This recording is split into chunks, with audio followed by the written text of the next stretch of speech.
There's a lot to be said for being nouveau riche, and the Reagans mean to say it all. Gore Vidal. In a previous video, I explained why old money and the establishment elites often support left-wing politics, even though a lot of economically left-wing policies on the surface seem to be counterproductive to the goals of the wealthy. However, old money isn't all the wealthy. And in fact, in the United States of America, old money, a relatively small minority of the wealthy. And whereas new money tends to be the bulk of the wealth in America, as well as the bulk of political donations in America. For this video, I'm going to be focusing primarily on the power relations between new money and old money in the United States, because it's the only country where new money is balanced or has an advantage over old money, whereas most of the world, particularly old world, the only wealthy are old money or those who are politically connected to old money. And so as a result, there really isn't a competition. And that's also why these countries tend to have more rigid class structures and higher levels of progressive taxation and stronger social safety nets, because they value social stability over class mobility. And you see that with the results of those places economically, and also the fact that these regions have more adversarial relationships between each other's social classes than they do in North America. Without further ado, let's get to the main point of this video, which is, why does new money support the right? While the ideological differences between the political left and the political right in the United States have changed frequently throughout the country's history, the ideology of new money really has not changed very much. Their general ideology, what we would put today as classical liberalism, which is the idea that you have equality under the law, free markets, free competition, and countries generally working in the best interests of its native-born citizens, no matter what their social classes, whether good or bad, of birth. That, and also having laws or a society that does not reward any sort of inherited titles. That is classical liberalism, and the consequence of classical liberalism is social and economic volatility. Like, if you allow free competition, that means the cream does rise to the top, but also that means that people who were previously on the top of the pyramid are at risk of being disrupted or outcompeted. With classical liberalism has shifted across the political spectrum.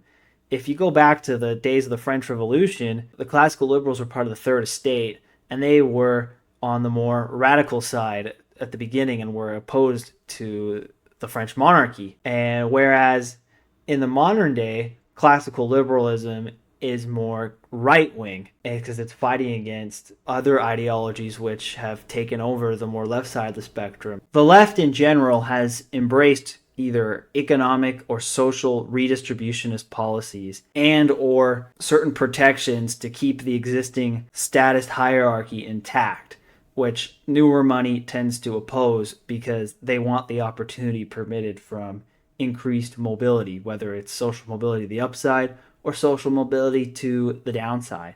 So then, why does new money support a free-for-all? Why do they want to have such a dynamic level of social volatility, which can result in many fortunes being easily gained and easily lost? When we have to look at why new money tends to support classical liberalism, you have to look at what are the goals of new money. The main goal of new money is they want to maximize their opportunity to move up the social hierarchy, whether that's in terms of gaining more financial wealth or being able to leverage their financial wealth to gain social status.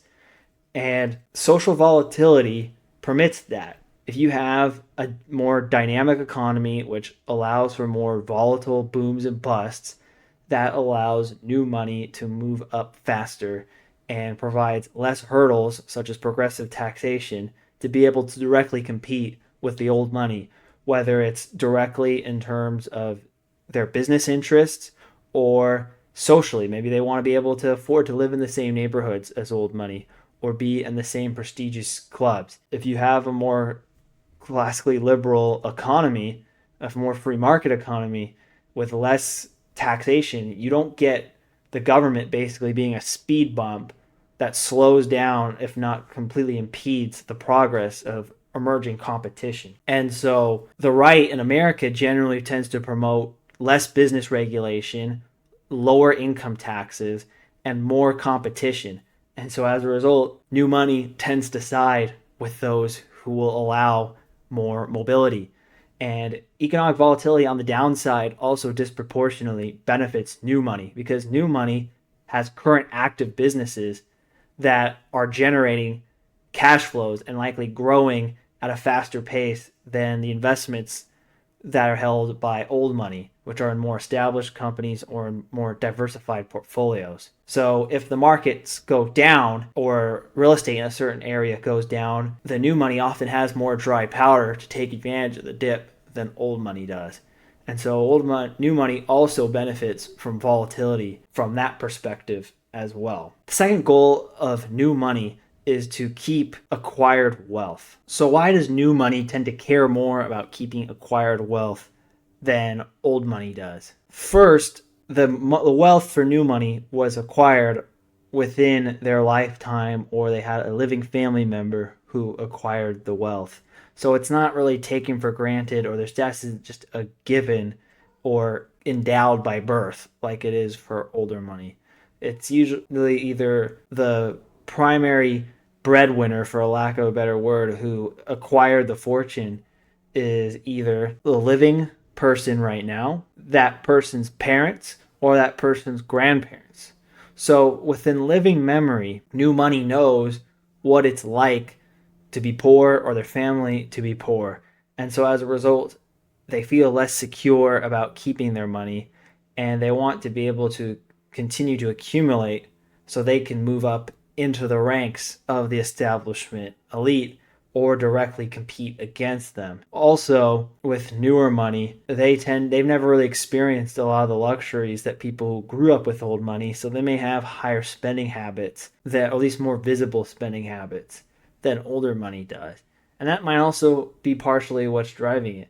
A lot of it is psychological too, just the fear that, look, if my business goes south, I can lose all of this money and I don't want to go back there, fear of poverty. Whereas old money paradoxically feels more secure, even if they may have less skills to acquire the wealth or not as talented as the new money on paper. In practice, they feel more confident because they know that money's been there for a long time and it's not just going to go away due to a few bad decisions. So newer money tends to prioritize keeping acquired wealth and allowing it to accumulate faster, which is generally leads to their opposition of progressive taxation. The third thing is recognition of merit. New money, since they are the people who have acquired these fortunes, tend to have had to earn them, especially in the post-industrial world. So as a result, they appreciate people having to rise to the top through hard work and not just through being born into it or social or just pre-designated social class from the government. And so as a result, they want people to sink or swim on their own merits. And so this general psychological bias tends to promote a more economically right-wing worldview. The fourth and final reason for new money, which is part economic and part psychological, is getting some sort of revenge against the establishment elites and or just outright rebelliousness. A lot of the people in the counter elite used to be old money or connected in the establishment class in some way, but were kicked out due to personal reasons or just simply not being accepted. So say, for example, you're a successful entrepreneur. You originally wanted to move up the establishment path, but you got rejected from the Ivy League schools. And because of that, a lot of the more established white shoe firms would not hire you. And so now you kind of have a chip on your shoulder and you don't want to see people basically automatically get slotted certain privileges and certain social classes because they went to a certain school or they were able to work at a more established company. And you want to see these people kind of metaphorically put in their place. And the way to do that is to oppose them. And right now, their politics tends to side with the more center left side of things. So these people, maybe as contrarians by nature, will take the opposite stance to so they can move up against them in the intra-elite competition that dominates the American class hierarchy structure. Also, there might be some other specific issue that somebody who previously was accepted by the establishment got kicked out because they disagreed with them on a certain thing. And so they're going to oppose them because they don't really like the path. They don't fit in the club. As I mentioned in the old money videos, a lot of the establishment ladder is basically being able to play along to get along. And some people just don't have that personality. It's the same kind of disposition that motivates some people to be employees versus starting their own business.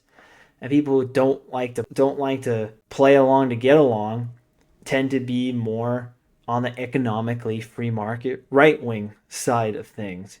And so as a result, they will tend to have more support for right wing politics and new money. And usually to make new money, you've got to do something that's different or out of the box than what everybody else has been doing in some way, shape, or form. And it's more likely to attract these natural contrarians. So does that explain why all new money is to the right? No, but it explains a lot of it. And some of the counters I'm going to get is, what about social issues? Wouldn't these same people who are more open or who are more counterintuitive, aren't they going to necessarily be more socially liberal? Well, I don't know if that theory holds water, but even if it did, at the levels of wealth it really requires to be new money, the power of the state to take away your wealth through taxation or impede the progress of your business through regulation has a much greater effect on you than minor changes in social issues. So you're more likely to vote based on your pocketbook interests than your moral / luxury belief type, because you have a lot more at stake on the economic front. And that's why you see a lot of socially liberal people otherwise tend to be some of the biggest donors to the Republican Party. Example of this would be Larry Ellison, and to a lesser extent, Elon Musk. The other likely counter question I'm going to get is, what about tech billionaires? A lot of tech billionaires tend to support left-wing causes and put a lot of money where their mouth is. And tech billionaires tend to also be new money. However, some of them actually are from older money than you would think, if you want to go look up the parents and grandparents of some of the tech billionaires out there. However, assuming they're even all self-made, tech billionaires kind of often are from a different perspective, because a lot of them become wealthy before the business becomes profitable. And that is due to just the way that the venture capital industry works. You get the big valuation while your company is still growing and before it really becomes profitable. Whereas in just about any other part of the economy, other than maybe biotech, the net worth does not come before you actually earn hard profits. And having to build a business through self-financing it through internal cash flow or through borrowing money is a lot different than getting a generous valuation in the venture capital market. The person who made their money through that way is more likely to have old money sympathies because they got rich before the product delivered. And there's actually a lot of examples of people who've gotten rich without their product ever delivering or without their company ever turning a GAAP profit. So there's a different psychological component there. And then there's also the regional bias. Like, as I mentioned in the old money video, there are certain regions where you simply just cannot have right-wing political views and be socially acceptable, such as San Francisco Bay Area. And for new money, there's actually plenty of places where if you're not right-wing, people are going to think something is wrong with you, such as the Deep South, some of the wealthier areas of the Dallas-Fort Worth Metroplex, Orange County, California, and a lot of other more suburban and exurban places that are popular money. Florida, increasingly too, because I think new money has really been the consistent ideology, which is this more classically liberal ideology. But where the classical liberals have fit on the political spectrum has changed. They were on what would be the left in the 18th century and early 19th century, in the center in the late 19th century to the mid 20th century, and to the right basically since the late 20th century. Examples of really how the right has evolved to become more new money focused is really the last 50 years, where you had first the Reagan Revolution, which really was the new money in the South and the West taking out the more old money Rockefeller Republicans and turning the GOP into the party that kind of represented their interests in the 80s and the 90s. And to a similar degree, you had Donald Trump in 2016, where he represented new money interests against the establishment elite as well, and basically kicked out the Republicans who started to side more with the establishment elite to reform the party in a more populist. And the GOP, being kind of the vessel for new money, has really been its history basically since the 1970s.